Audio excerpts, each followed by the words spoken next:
Tonight on KQED-Newsroom, fears of a global coronavirus pandemic have rattled markets and prompted a state of emergency in San Francisco. Plus, for the first time, California will hold its presidential primary on Super Tuesday. We'll talk about the impact that will have and the latest polling on the Democratic candidates. And President Trump's visit to India was big on spectacle but short on commitments. We'll look at the Bay Area's strong economic and cultural ties to one of the world's largest markets. Good evening and welcome to KQED Newsroom. I'm Priya David Clemens, the new host of the show. Let's first turn our attention to the coronavirus and efforts to contain it. COVID-19, the novel coronavirus disease, has now spread to more than 50 countries. And for the first time, there are now more new cases outside of China, where it originated, than inside the country.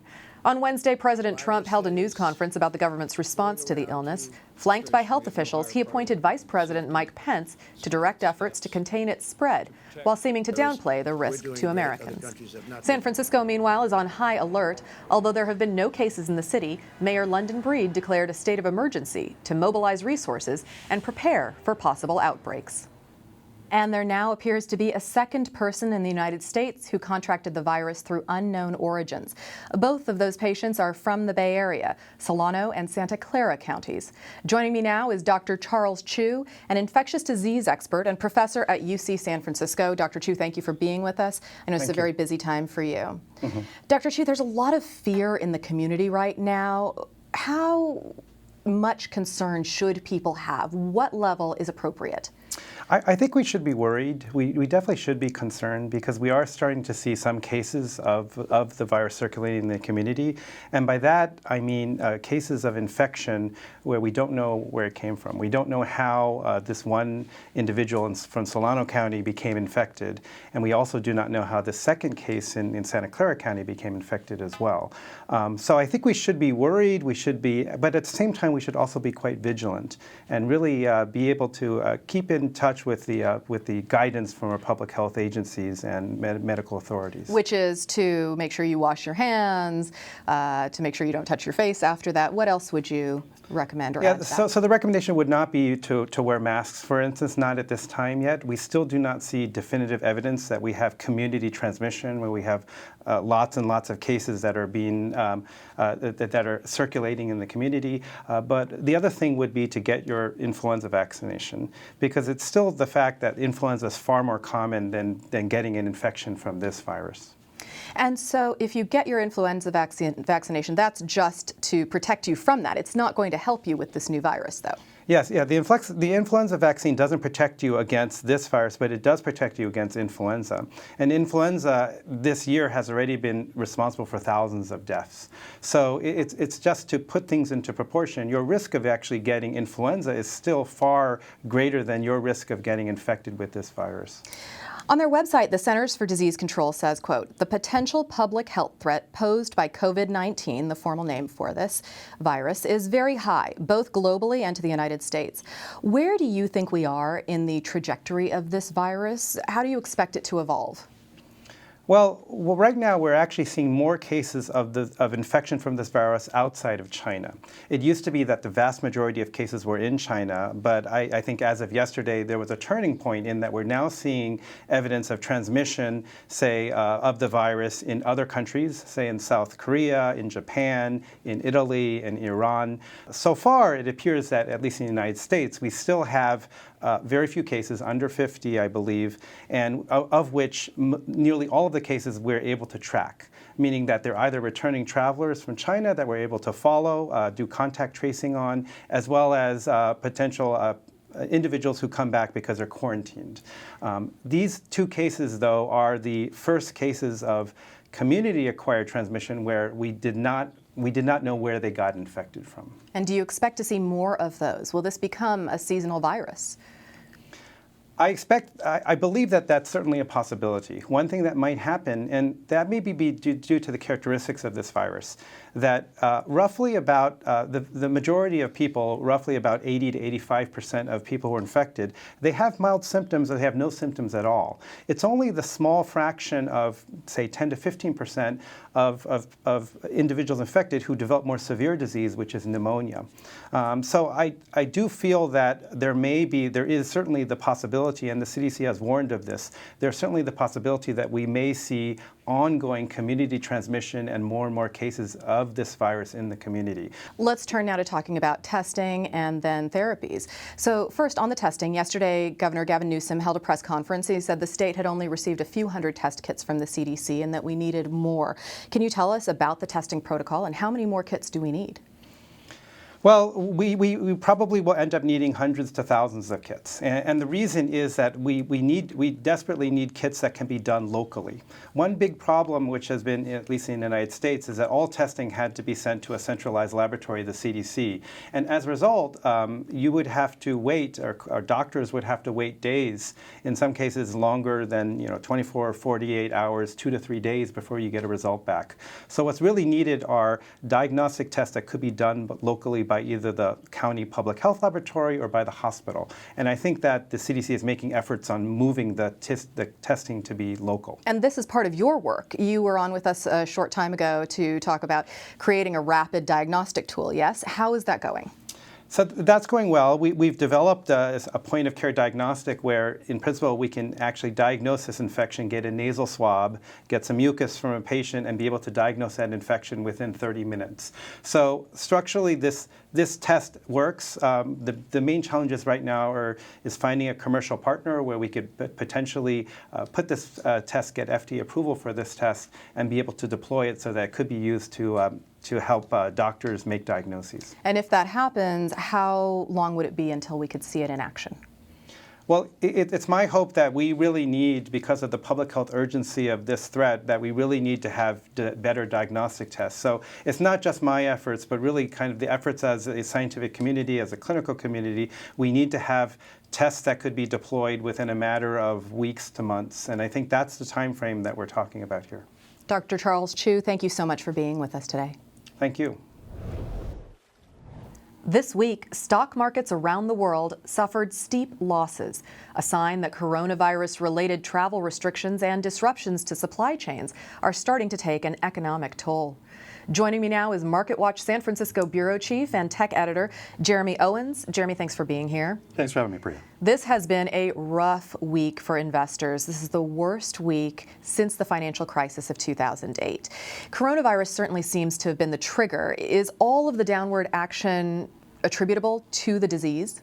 Well, it's hard to say, but it was probably the trigger. We have had a stock market that's shot higher, and there was some thought that there needed to be a pullback. We have not had a correction of this sort since December 2018, right? So there was thoughts, especially with a really push higher in the last couple months, 3 months as retail investors have pushed in, that we needed to come down. But over the weekend, we saw the coronavirus spread to new countries, and I think that was the concern that just triggered all of this, right? We already had concerns. We already had concerns about coronavirus. We already had concerns about a potentially overinflated stock market.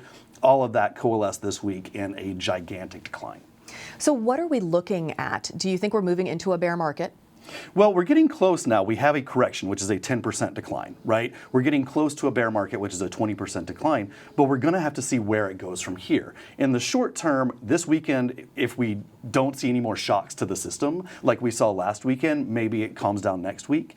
And we're also getting close to the end of the first quarter. We're about a month away. Most of the warnings that we've had from companies so far have been on the first quarter. Here's what we know this will do to us in the next 3 months. Well, that 3 months ends at the end of March. So they're going to start saying, is this going to go farther? We're going to start getting some more color further out. What does this do to the second quarter? What does this do to the rest of the year? Long term, that's going to be what determines if these stocks continue to decline.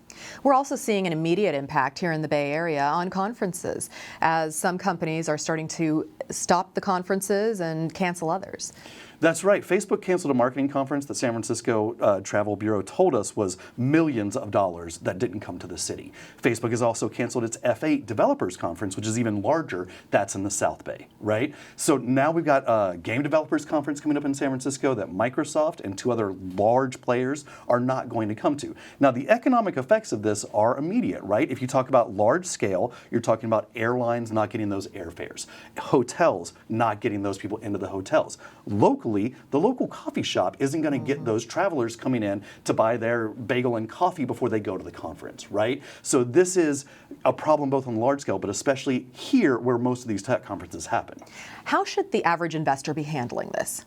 Well, it really depends on what they're doing. If you're invested in an individual company, you need to see what that company is saying and see what they think this is going to affect and understand, right? With tech companies, you're talking about a lot of supply chain issues, right? With other companies, maybe not so much. With travel companies, a lot of issues, right? A lot of people are canceling travel right now. If you're an index investor, it's the question of, are you in it for the long haul? Then maybe just stick around and see, right? If people dumped, during the recession of 2007 to 2009, you see how much we've come since then, right? If you're in it for the long haul, this is a blip you hope that we will come to the other side on. Short term, you've got to make your decision.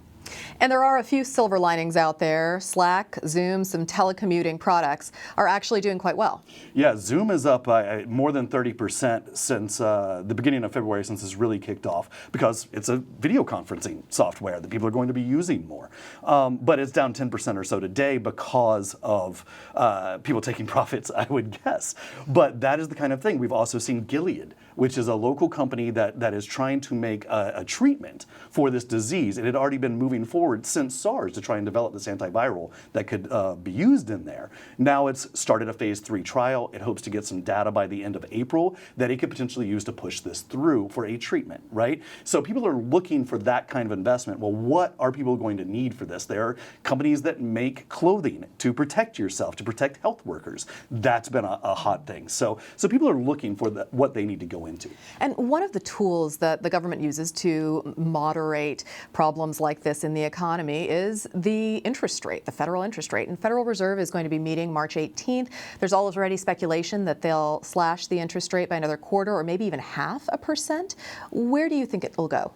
Well, I don't know where it will go, but I will say that the Federal Reserve slashing the interest rate may not have that great of an effect on this, besides shoring up Wall Street and reassuring investors. What we typically use interest rate cuts for is demand issues, where people are not spending money. That's not really the issue here. It's more of a supply issue where we can't get stuff out of China, right? It's not that there aren't people wanting to buy Apple's iPhones. Apple can't build enough iPhones because it can't get into China where Foxconn builds its iPhones. It can't get parts out of China. So interest rates won't really help that. Cutting the interest rate won't help that. Yeah. It will free up some money and maybe make some investors feel better. Right. But the supply chain issues continue. Sure. Jeremy Owens, thank you so much for being here with us today. Thanks so much, Priya.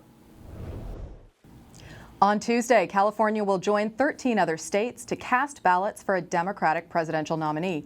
Vermont Senator Bernie Sanders enjoys a 17-point lead in the Golden State, according to a recent poll commissioned by KQED. Massachusetts Senator and fellow progressive Elizabeth Warren came in second among likely Democratic primary voters. Also this week, 5 other Democratic presidential hopefuls joined Senator Sanders and Warren on a debate stage in South Carolina, where polls opened Saturday.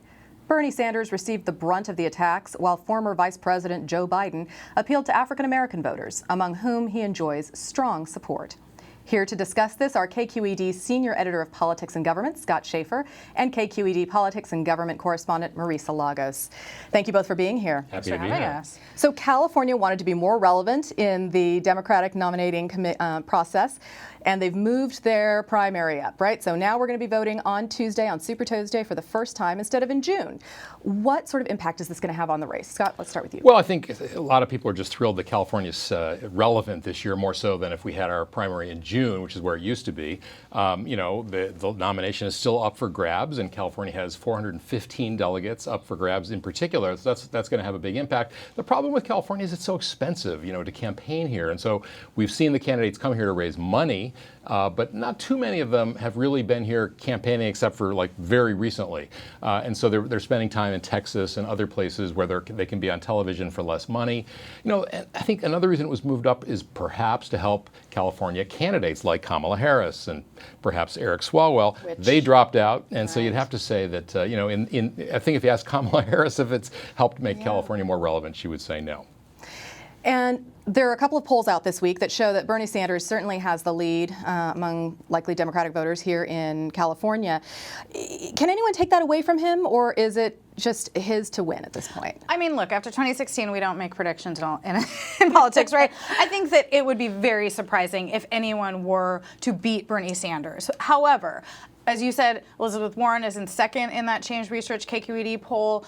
She certainly stands, if those numbers are right, to pick up some delegates, which could help her momentum. A lot of people who have gotten their vote by mail ballots, 16 million were sent out, are holding on to them way later than they have in years past, including, if you look at people who analyze this, like Paul Mitchell, says that includes people who are very consistent voters. So it's not as if it's just like people got their ballots and maybe they're not going to turn them in. It does seem like they've been waiting to see these debates, to see Nevada, to see South Carolina. So I do think that Joe Biden, what happens in South Carolina could really help him stay in this race. I think if you're Bernie Sanders or Elizabeth Warren or Joe Biden, you might hope that the other candidates are culled and that it comes a 2 or 3-way race after Super Tuesday, but there's still a lot up in the air at this point. Yeah, and I think the big question too is how many other candidates are going to hit that 15% threshold? Because in order to get any delegates in a congressional district or statewide, you have to get 15%. And so the more that Bernie Sanders gets, the less of the pie there is for the other candidates to divide up. So you could have a situation where Bernie Sanders, if he reaches 45, 50% of the vote,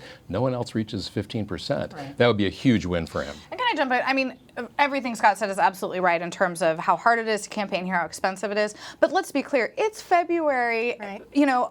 Almost March 3rd. There are months to go. Well, but also, like, if this primary was happening in June in California, this nomination would be locked up. So we are relevant. We do matter. We just don't get the same attention they get in Iowa, New Hampshire, South Carolina, because there's 40 million of us. And also more relevant because we're earlier. Absolutely. And I think that, you're seeing that in terms of both the attention we're getting from the candidates, but also just from the national media for once in our life. That's true.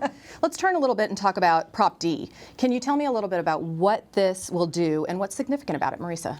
Yeah, so this is a measure that's kind of been talked about for a long time in San Francisco. It would essentially penalize folks who own properties that keep street-level vacant storefronts. So we're talking about commercial properties, and this has really been a problem in neighborhoods, including North Beach, where we are, other commercial corridors. It's interesting because this is one of those things that I think, some property owners aren't too happy about. The idea is you get taxed if you leave it vacant. If you fill it, you're okay. You don't have that tax. The money that would be raised would go to small businesses.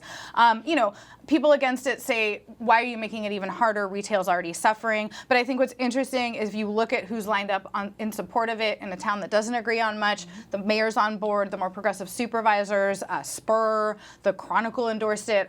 It's less controversial than I would have expected. And is this, Scott, because of the blight that we're seeing with I think so. And, I just anecdotally, when I talk to people who have been in a place for many, many, many years, Harvest Market on Market Street, for example, they were there 30 years and their rent got doubled. And that storefront is still vacant. That was over a year and a half ago. And so what happens is you get homeless people, you get blight.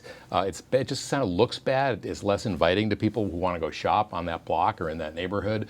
And so, I think that there's just a concern that are these landlords just being greedy, waiting for a big chain store to come in or a bank or something like that who can afford these top dollar rents. And if that's the case, let's make them pay something for that sort of or give attitude. a small business a better price. Yeah, right. And we do have South Carolina coming up. And so talking about South Carolina, Joe Biden certainly has to win in this state from everything he's said, really. Do you think there's any shot for him if he does not win South Carolina? Can he move forward? He really needs to do well. I mean, he has said very categorically, I'm going to win South Carolina. And, he needs that momentum. First of all, he's put all of his chips on South Carolina to show that the African-American vote is going to be really a firewall for him. And then going into Super Tuesday, that would give him momentum in some of the other states like Alabama and Tennessee, Texas, where there are more African-American voters. And if he comes in second or just barely wins in South Carolina, there's going to be more consternation and anxiety among the Democratic insiders. But I think maybe some pressure for him to get out. But that's gonna be a tough call. But if he does really well, it could slingshot him into Super Tuesday. Now, really well means winning. It doesn't mean coming in And I think second or a close second. I think Where does winning that? by a double-digit margin. I think that is the key here. He has to not only win, but win big, and he has to really show that he has that support from the African-American community, and I think other communities as well, because we know this year that communities of color, women of color in particular, are going to be key if Democrats really want to take on Trump and beat him in November. And has Joe Biden been able to solidify any of those groups with the women of color around him? Well, I think if you look at the polls, he's doing exceptionally well among African-American voters, but interestingly, Californian billionaire Tom Steyer has actually cut into that margin. He's been running a lot of ads. We talk about triage. He has really put his chips on South Carolina as well. I think that does raise questions, and I think the splitting of the vote amongst the more centrist candidates is really making it hard for some voters to make that call. Do they go with Bloomberg with his deep pockets? Do they go with Joe Biden, who they know? Certainly, some younger African-Americans in South Carolina really like Steyer. Yeah, I think there's a big generational divide, to Maurice's point. A lot of older African Americans really like Joe Biden, whereas younger ones are more open to Bernie Sanders, Tom Steyer, one of the younger candidates. A few words before we go. Coronavirus suddenly putting healthcare front and center? Well, I don't think it's going to scare people from voting, but we've seen what's happening with the Dow, and if the stock market tanks further and the economy begins to really have a hard time, that takes away one of the pillars of Donald Trump's argument for being reelected, and that's where it could have an impact, and we just don't know where it's going and where it's going to be come the fall. Scott Schaefer and Marisa Lagos, thank you so much for being here with me today. Thank you. Thanks, Priya. Appreciate it. This week, President Trump wrapped up a two-day trip to India, his first official visit to the nation. A party-like atmosphere punctuated much of the visit as President Trump spoke effusively about America's alliance with India. But as President Trump praised Prime Minister Narendra Modi's leadership, violent clashes between Hindus and Muslims left dozens dead. The trip also concluded without an economic trade deal between India and the U.S. Meanwhile, California universities attract thousands of Indian students each year, and tech giants are investing heavily in India, the world's fifth largest economy. Joining me now is Dinsha Mistry, a research fellow and lecturer at Stanford University Law School. Dinsha, thanks so much for being here. Thank you so much for having me. Let's talk a little bit about this trip. What was the significance? So the U.S. and India relationship, it's going to define the 21st century going forward. We've got a lot of similar interests. Although we're not technically allies, we have a common affinity. The U.S. and India share economic relations, they share security interests, and perhaps most importantly, they share a cultural affinity for one another. You've got similar sorts of values in terms of secularism, a democracy, the world's largest democracy, and similar sorts of interests with how they see other countries in the region. India being the world's largest democracy. Of course, and one of the world's largest countries, 18% of the global population. And Prime Minister Narendra Modi and President Trump have some similarities in their style. They're both populist. They both are polarizing. Yeah. They had a very warm relationship from what it looked like, from what we could see. Is this typical for Modi, and what do we see about the two people's style and their differences? Yeah, so they definitely like the big stage. Both leaders certainly don't shy away from a crowd. I think what you see, one big difference between Trump and Modi is that Trump is a business person versus Modi, who's a politician. Trump speaks in broad brushstrokes. Politically, sometimes doesn't focus as much on the details as someone like Modi. Modi is very detail-oriented, especially when it comes to politics. He worries about every little thing that you could imagine. And that manifests when a trade agreement or some kind of interaction between different countries happens. I'm sure Modi had some of his best people planning out every single event, to the T. But there were some things he couldn't control. The same week that President Trump is there, violence broke out in Delhi and nearly 40 people died. This is all based on a new citizenship law that's sparking the violence and the outrage. Yeah. Talk to us a little bit about that law, what it means, and why it's in place. Yeah, so India is a secular democracy. One of the challenges is that Modi has associated himself very strongly with a Hindu identity. And he thinks that's what Indian identity should become. It should be tied to religion. Unfortunately, that comes at the expense of minorities, including Muslims, particularly Muslims. So the Citizenship Amendment Bill, on the heels of several other actions that the Modi government has taken, is designed to basically weaken Muslim refugees, people who are seeking refuge citizenship in India, will find it much more difficult to get citizenship.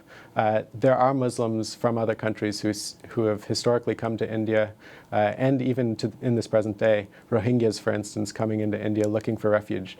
They will not find it as easily as they once did. If this violence continues, will it have an effect on U.S.-Indian relations? It certainly can. So I spoke to some people in the Bay Area already this week. Investors will get skittish. If we see something break out like the 2002 Gujarat riots, hopefully nothing of that level. In which many more people died. 3,000 people. But all of a sudden, it was hard to predict that something like that would happen, and then all of a sudden it happened. You've got human casualty, suffering. That makes investors skittish, of course, to say nothing of the actual tragedy of people dying. But then property gets destroyed when you've got rioting in the streets. All sorts of things make it very hard for an investor to tolerate that kind of risk. In terms of California and the Bay Area, we have a fairly strong Indian American population here. 1 out of every 5 Indian Americans lives in California. And we have a very large almond market. India is one of our largest importers of California almonds. What other sorts of relationships exist, and where do you see the future? Yeah. So the tech sector in particular, I think, is what the U.S.-India, or at least the California-India tie is most known for. Of course, there are agricultural relations as well, and they're quite important.